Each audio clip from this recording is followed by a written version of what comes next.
Now on Denver 7 News, tragedy across the Denver metro after a series of deadly crashes and shootings. We have the latest updates from police. Plus, business owners in a historic Denver neighborhood sharing concerns about outside investors and potentially being pushed out. We definitely are scared for people who say, I'm here for black business. Well, the question I pose is it only the black businesses that you own a part of? And an Aurora family losing everything in an instant after a suspected arson. We try to save some things from the apartment, but some people are saying it's toxic that we recover these things. How you can help them piece their lives back together. Good evening and thanks for joining us for Denver 7 News at 5. I'm Bayan Wang. It was a violent and tragic night across the Denver metro with multiple deadly crashes and shootings. We start off with a deadly crash in Aurora involving 4 different cars. Police say a child and a woman were killed by a suspected DUI driver. It happened just after 8 p.m. near East 6th Avenue and North Chambers Road. 2 other passengers in the car, a man and another child, were taken to the hospital. The man is in critical condition and the child has been released. Police arrested Juan Pascal Licia on suspicion of DUI and vehicular homicide. In Denver, police are searching for a suspect after 3 people died in an apparent road rage shooting. It happened yesterday evening near Peoria Street and 39th Avenue. 2 sedans were heading south on Peoria side by side when the suspect in one of the cars opened fire at the other car. One of the cars crashed into a pickup truck. 2 men inside that car and the driver of the truck all died at the scene. Police say the driver of the other sedan fled the scene. If you have any information, call the police or Metro Denver Crime Stoppers. Also in Denver, a man was shot overnight in Lodo, just 2 blocks from Coors Field. It happened right before 1 a.m. near Market and 20th, and this was during a very busy time down there where a lot of Rockies fans were partying following opening day festivities. Now, the victim was taken to the hospital and is expected to be all right, but police say they are still searching for the suspect. DPD is also investigating after a man in a wheelchair was hit and killed on East Colfax last night. The collision happened near Ray Street, closing down westbound Colfax for a while. Police say the driver remained at the scene and is cooperating with investigators. All right, Boulder police are still investigating a suspicious package that was along US 36 overnight. It forced authorities to shut down both directions of the highway for several hours.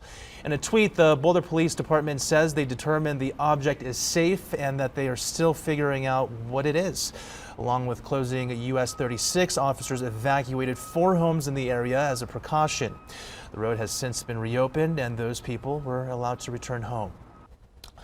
All right, now to the historic Denver neighborhood where many local businesses have spent the last 2 years struggling amid the pandemic. But now some business owners in the 5 Points area says there's another threat to the livelihoods. This time it's coming in the form of outside investors. Denver 7's CB Cotton explains. Some businesses here in 5 Points tell me growth is a top priority, but after a recent lawsuit between them and an investment firm, they're left wondering who they can trust. Like the intersecting streets of the 5 Points neighborhood, some business owners in the area feel they've crossed paths with bad interest. We have community pillars like Welton Street Cafe and other companies and other businesses that are not here anymore. And LeJean Vivens says that's because of predatory investors. He's a co-owner of restaurant Agave Shore and says last week he settled a lawsuit with an outside investment firm who became the de facto landlord.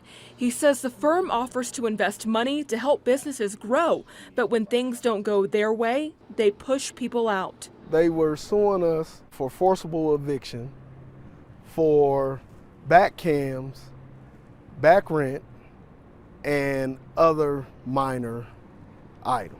The cams are common area maintenance. It's snow removal, it's security, it's those type of items, the trash. Denver 7 is choosing not to name the investment firm, but the firm still has ongoing litigation with other businesses in the area.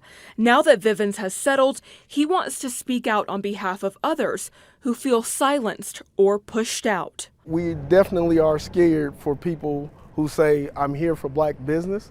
Well, the question I pose is it only the black businesses that you own a part of? So on Saturday, he and others voiced their concerns at a meeting held to help connect black business owners with financial resources.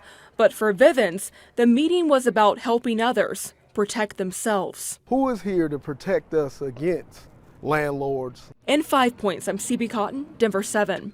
All right, CB, thank you. All right, real quick, we are learning that the eastbound lanes on US 36 in Westminster are closing because of a crash. That's at mile marker 52, so CDOT is urging drivers to avoid that area.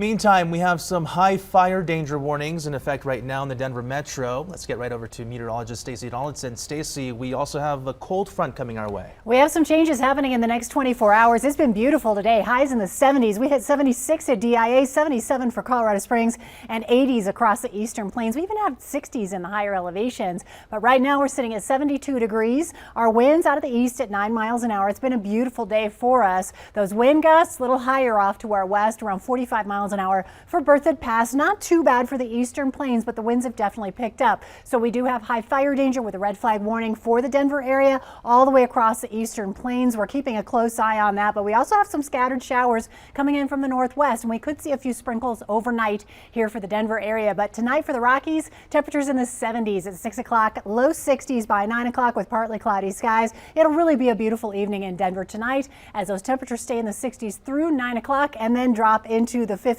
But as I mentioned, we could see a few overnight showers, temperatures in the mid 30s, and then even bigger changes occurring on the 7-day forecast. I'll let you know when we might see some snow on the way coming up. We'll check back in with you. Thank you. Interior Secretary Deb Haaland will be in Colorado next week. Secretary Haaland and Agriculture Secretary Tom Vilsack will travel to Boulder County on Monday to discuss ways to fight wildfires. The visit is part of the Biden administration's rural infrastructure tour. All right, earlier this week, we told you about several suspicious fires in Aurora, one of which burned part of an apartment complex. Now a family of 6 is trying to pick up the pieces after the fire left them without a home. Denver 7's Christian Lopez spoke with the family today and explains how you can help.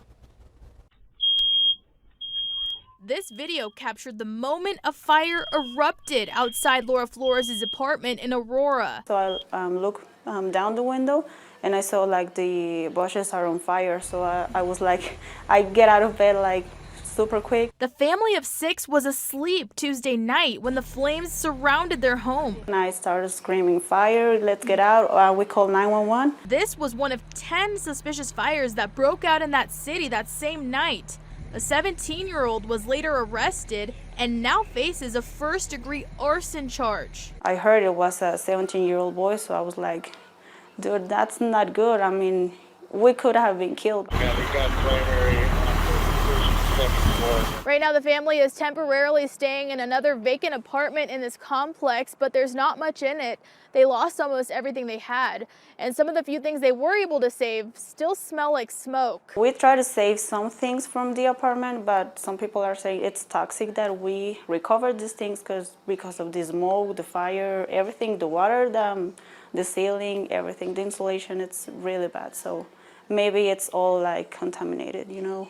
Despite losing almost everything they had, the family tells me they're just thankful they got out okay. And if you'd like to help the Flores family, we do have a link on our website. Just go to thedenverchannel.com. Reporting in Aurora, I'm Christian Lopez, Denver 7. Just absolutely devastating, Christian. Thank you. Now, if you want to help the Flores family, as Christian said, head to thedenverchannel.com, then click on the Denver 7 Gives tab and select the Flores family's name on the drop-down menu. All right, it's a big day for Pioneers fans. The DU men's hockey team is taking on Minnesota State in the national championship. Denver 7 sports anchor Nick Rothschild joins us now. Nick, this would be their first championship since 2017. Yeah, Bion, a win would mean their first title since 2017, but their 9th title overall, which would tie Michigan for the most in NCAA history. On the other side, Minnesota State, they've never even played in a championship game, so just based on program pedigree, you'd think the Pioneers would have the edge tonight in Boston. However, Minnesota State's been the best team in college hockey all season. They were 35-5. And their goaltender, Dryden McKay, just became the first goalie since Ryan Miller in 2001 to win the Hobey Baker Award given to the top men's college hockey player of the year. McKay beat out DU's own Bobby Brink, And Brink's not worried about awards. He knows his team is battle tested. They're ready for this moment. It's not too hard to rebound. We're used to it. We've played in a lot of tough, big games this year. I think right after the game, you just mentally shift to the next one, focus right on Minnesota State because this is the biggest game of the year.